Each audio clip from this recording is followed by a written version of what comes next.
और बात सुनिए, जो आप वाले आए हैं ना, वो झाड़ू वाला आम आदमी पार्टी। हाँ, तो केजरीवाल है ने वो पुराना जातिवाद है, गले में है ना जातिवाद का बोल टांग के आया है।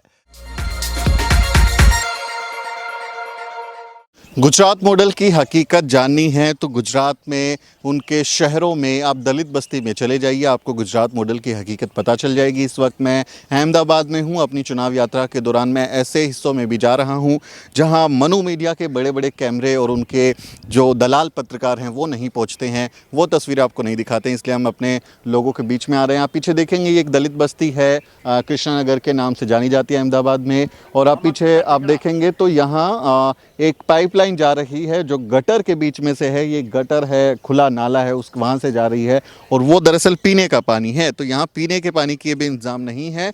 हालत आप देखेंगे, ये आप देखिए जिस जगह पर हम खड़े हैं, ना सड़क है, ना लाइट है, ना कोई इंतज़ाम है। और बड़ी संख्या में यहाँ लोग झुग्गी झोपड़ियों में रहते हैं, किसी तरह अपना गुजर बसर करते हैं। तो यहीं के लोगों से जानेंगे कि किस तरह से बीजेपी ने यहाँ काम किया है और क्या दुहाई दी जाती हैं गुजरात मॉडल के नाम पे। साहब, क्या नाम हुआ आपका? मेरा नाम वसंत परमार। मैं यहाँ अहमदाबाद पुराना वाड़ज रामापीर के टेकरे पे रह रहा हूँ। अभी हम खड़े हैं, वो रामापीर का टेकरा है। यहाँ से गांधी की बात जो कर रहे हैं पूरे इंटरनेशनल में, गांधी को चगा रहे हैं। तो गांधी का आश्रम हमारे यहाँ से 5 किलोमीटर, समझ लो 1000 मीटर दूर है, ज़्यादा दूर नहीं है। यहाँ भारत की आज़ादी के 75 साल के बाद भी आज हमारा पीने का पानी चोखा नहीं मिल रहा है।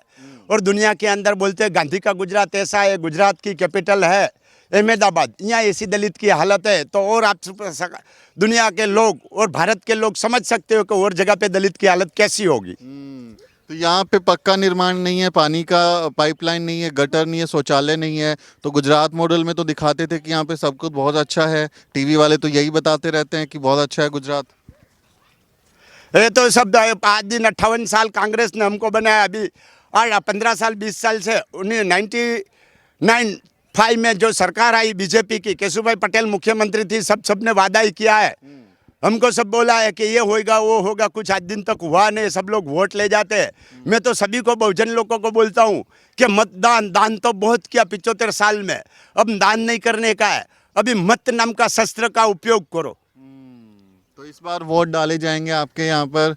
27 साल से बीजेपी सत्ता में बैठी हुई है, इस बार क्या चल रहा है? आप लोगों का क्या मूड है यहाँ पर? दलित बस्ती के लोग भी तो देखते होंगे ना, वोट डालते होंगे। ये दलित बस्ती में नहीं, ये बेचने वाले हैं और समाज में दलाल है। और जो लोग गए ने, वो जो लालचू लोग गए ने, उसको दारू और नमकीन दे के खरीद लिया जाता है। तो खरीद लेंगे तो फिर ये भुगतना पड़ेगा। हाँ, तो वो भुगतना पड़ेगा।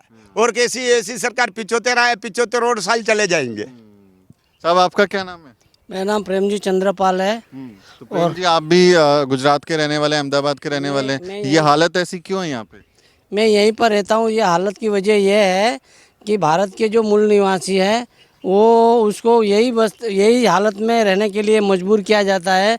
इसलिए मजबूर किया जाता है कि बंचो थोड़ नाम की जो किताब आरएसएस के जो सर संचालक गोलवलकर है उसने लिखी है, उसमें ऐसा लिखा है कि भाई जो देश के मूल निवासी होते हैं उसको जितना खा सके उतना ही मिलना चाहिए, और दूसरी जो संपत्ति है वो हमारे चाहिए थे लोगों के पास होनी चाहिए। इसलिए ये देश के मूल निवासियों की हालत है। और मूल निवासी भी समझ नहीं रहे कि भाई हमारी हालत की क्या वजह है। शायद अंबेडकर और महात्मा ज्योतिराव फुले जैसे महापुरुषों को पढ़ा होते और पढ़ते तो ये मालूम होता कि हमारी ये हालत जो खस्ता हालत है उसके जिम्मेवार हम हैं या तो मनुवादी लोग हैं। तो मेरा ये कहना है कि अभी हमको समझ जाने की ज़रूरत है और हमारे जो महापुरुष हैं, हमारे जो पुरखे हैं, उनको अनुसरना चाहिए, उसको अनुकरण करना चाहिए। तो हमारे जीवन में कुछ बदलाव आ सकता है। तो ये जिन महापुरुषों के आप नाम ले रहे हैं, राष्ट्रपिता ज्योतिबा फूले, बाबा साहेब डॉक्टर अम्बेडकर, आपके यहाँ लोग पहचानते हैं इनको, जानते हैं वो कौन है, उनके विचारों के बारे में लोग जानते हैं, जागरूकता है? हाँ है, थोड़ा बहुत जागरूकता है, मगर जितना होना चाहिए उतना काम नहीं हो रहा है। क्योंकि जो हमारे जो लोग हैं, जो पढ़े लिखे लोग हैं, जो इंटेलेक्चुअल लोग हैं, वो समाज, वो घर से निकल के समाज के लोगों को जो समझाना चाहिए, जो महापुरुषों की बात जन जन तक पहुंचनी चाहिए, वो नहीं पहुंची है। बात सही है आपकी। तो उसके लिए हम भी जिम्मेवार है। हमारे जो पढ़े लिखे लोग जो है, जिसने बाबा साहेब ने जिन लोगों पर अपेक्षा रखी थी कि भाई मेरे पढ़े लिखा जो है इंटेलेक्चुअल लोग हैं, जो हमारे समाज का जो उत्थान करेंगे, तो वो कुछ हद तक उनको वो भी जिम्मेवार है। जो पढ़े लिखे, जो बाबा साहब का जो जिन लोगों ने ये लाभ लिया है, जिसने रिजर्वेशन लिया है, अच्छी नौकरी और पदों पर बैठे, वो कुछ काम नहीं कर रहे हैं। तो इसके लिए हमारे कुछ पढ़े लिखे लोग भी जिम्मेवार है। तो पढ़े लिखे लोगों को मेरी रिक्वेस्ट है कि समाज के बीच में जाके साहू फुले अम्बेडकर विचारधारा का प्रचार प्रसार करें और समाज का शैक्षणिक, सामाजिक और आर्थिक उत्थान हो। मैं ये मानता हूँ पढ़े लिखे लोग उसमें उनको घर से निकल के थोड़ा काम करना चाहिए।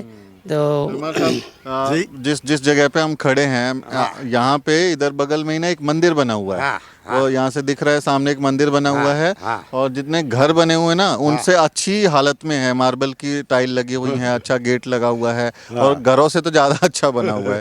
तो ये जो विचार घुस गया है, यहाँ सुविधाएं तो पहुंची नहीं, लेकिन वो विचार घुस गया है हिंदूवाद का, धर्म का। उस पर क्या कहेंगे?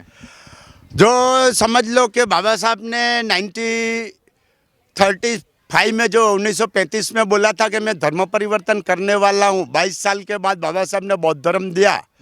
तो बौद्ध धर्म जो हिंदू धर्म के ये गुलाम है, मैंने अभी आपको रिक्शा में भी बताया था, ये मार्बल जो लगाए हुए है, तो उससे उसका उद्धार नहीं है। जो उसके लड़का लड़की पढ़े और परदेश जावे, या तो भारत की राज सत्ता में हिस्सा लेवे और देश की मिल्कत का मालिक बने तो उद्धार है। बाकी ये तो खोखला दिखावा है। वे मनुवाद के सब गुलाम है। और विजय ये बोलते हैं आरएसएस के संविधान को जला दो, समुद्र में फेंक दो। तो इसके बारे में बाबा साहब ने बोला था कि अपनी आज़ादी के, स्वतंत्रता के लिए लास्ट के लोहे के खून के टिप्पे और लास्ट के श्वास तक लड़ना चाहिए। तो ये बहुजन, अकेले दलित को नहीं, SC ST OBC सबको मैं बोलता हूँ कि बाहर निकलो और हथियार नहीं लेने का है। बाबा साहब ने बोला था कि बंदूक से कलम में ज़्यादा ताकत है, तो कलम की लड़ाई लड़े। और शिक्षा का जो खानगीकरण हो गया है निजी, तो निजी को ख़त्म करके सरकार को बतावे कि सरकारी निजी ये शिक्षा फिर से शुरू करे। सरकारी शिक्षा पे तो एक ज़रूरी सवाल है ही, क्योंकि प्राइवेट करके फिर हमारे बच्चों को पढ़ने लिखने से भी रोका जा रहा है। तो साहब, कोई भविष्य नज़र आ रहा है गुजरात में? दलितों का हालत तो बहुत ख़राब है। मैं जहाँ खड़ा हूँ, मैं अलग अलग हिस्सों में भी गया हूँ, जाते उत्पीड़न भी है, भेदभाव भी हो रहा है। तो क्या करेंगे? क्या रास्ता है यहाँ पे गुजरात में? गुजरात की ये सिर्फ गुजरात की समस्या नहीं है, पूरे भारत की समस्या है। शिक्षा शेरनी का दूध है, जो पिएगा वो दहाड़ेगा। मगर पूरी शिक्षा लेने के लिए, अच्छी शिक्षा लेने के लिए हमको शासन प्रशासन में जाना पड़ता है। और जहाँ तक हम शासन प्रशासन में नहीं जाएंगे, ये देश की सत्ता और संपत्ति हमारे पास नहीं आएंगी, वहाँ तक हम हमारे बच्चों को अच्छी शिक्षा नहीं दे पाएंगे। तो यहाँ चुनाव में इस बार क्या लग रहा है, क्या कुछ हो सकता है? और बात सुनिए, जो आप वाले आए हैं ना, वो झाड़ू वाला, आम आदमी पार्टी, हाँ, तो केजरीवाल है ने वो पुराना जातिवाद है, गले में है ना जातिवाद का बोल टांग के आया है। और 2016 में उसने बोला था कि मैं बनिया हूँ, व्यापार करना अच्छी तरह जानता हूँ। यहाँ SC ST OBC ये वंचित समाज को बोलते हैं मैं 300 यूनिट बिजली फ्री करूँगा, पर एक हाथ से देंगे, दूसरे हाथ से 4 गुना ले लेंगे। ये इन लोगों को मालूम नहीं। जिस दिन ये लोग समझ जाएंगे और शासन प्रशासन में आएंगे, शिक्षा सबको मिलेगी, तब ये सब लोग को है न भागना पड़ेगा। और जब तक नहीं भागते हैं तब तक हमको ये सब भोगना पड़ेगा, जिस हालत में हम हैं। जहाँ से मैं खड़ा हूँ, आप विकास की भी हालत समझ सकते हैं, गुजरात मॉडल की भी हालत समझ सकते हैं। खासकर दलित बस्तियों का यही हाल है। जहाँ जा रहे हैं एक ही कहानी है, ना शौचालय है, ना यहाँ पर सड़क है, ना बिजली का इंतज़ाम है, ना पानी का पाइपलाइन आता है। इसी तरह से झोपड़पट्टी में, बारिश के मौसम में, गंदगी में रहने को लोग मजबूर हैं। इस समाज के लोगों की नियति क्या यही है? कब बदलेंगे, कब हालात सुधरेंगे, ये सवाल खड़ा हो जाता है। नरेंद्र मोदी और बाकी सरकारें जो दावा करती हैं सबका साथ सबका विकास, क्या सबके साथ सबके विकास में ये तस्वीरें भी आती हैं? ये तस्वीरें सवाल करती हैं कि जिस विकास की परिभाषा का ढोल टीवी चैनल बजाते हैं, जिस विकास के नारे बीजेपी के या दूसरी पार्टी के नेता सरकारों के साथ लगाते हैं, मंच से लगाते हैं, लोगों के साथ कहते हैं कि बोलिए सबका साथ सबका विकास, ये सड़कें, ये घर, ये लोग पूछ रहे हैं कि हमारा जगह कहाँ है, हमारी जगह उस विकास में कहाँ है। इस पूरी बातचीत के बारे में, इस रिपोर्ट पर आपका क्या ख्याल है, कमेंट करके ज़रूर लिखें। आपसे अपील है कि इस वीडियो को अन्य लोगों के साथ शेयर करें ताकि उन्हें समझ आ सके कि गुजरात मॉडल की हकीकत असल में है क्या। आपसे अपील है कि हमारे चैनल को भी ज़रूर सब्सक्राइब करें। मेरा नाम सुमित चौहान है और इस वीडियो स्टोरी को रिकॉर्ड करने में मेरी मदद कर रहे हैं मेरे सहयोगी मोहित कुमार। अगले किसी वीडियो में मुलाकात होगी।